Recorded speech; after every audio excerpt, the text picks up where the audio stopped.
গণঅভ্যুত্থানে শেখ হাসিনা বিদায় নিলেও তার নির্দেশে চালানো পুলিশের গুলিতে ঝরেছে অসংখ্য প্রাণ।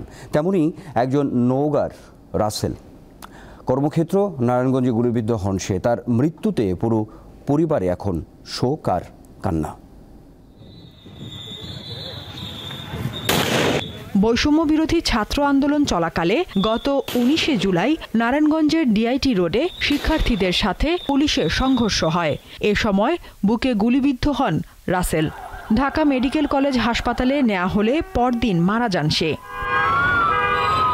রাসেলের গ্রামের বাড়ি নওগাঁয়। অত্যন্ত গরিব পরিবারের দায়িত্ব ছিল রাসেলের ওপর। তাই কিশোর বয়সেই নারায়ণগঞ্জের একটি গার্মেন্টসে গিয়েছিলেন কাজ করতে। কিন্তু এখন সন্তান হারানো মা যেন শোকে স্তব্ধ।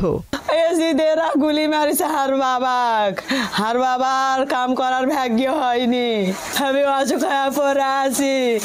আমার বাবা মোবাইল করে আমার খোঁজ নিলনি কলনি। মা তুই ওষুধ বড়ি খা, তুই ডাক্তারের কাছে যা, আর কার বন্ধব নেই।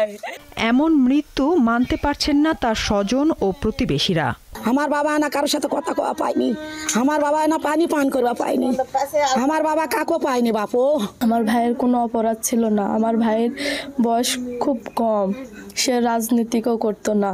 ছেলেটার যেন সুবিচার আমরা পাই, আর তার চলার খাতিরে বাপ মা পাগলের মতো ঘুরতেছে, তাদের যেন সুব্যবস্থা হয়। রঞ্জনা বেগম ও দিনমজুর পিন্টু হোসেনের 4 সন্তানের মধ্যে রাসেল ছিল তৃতীয়। দীপ্ত বার্তা কক্ষ।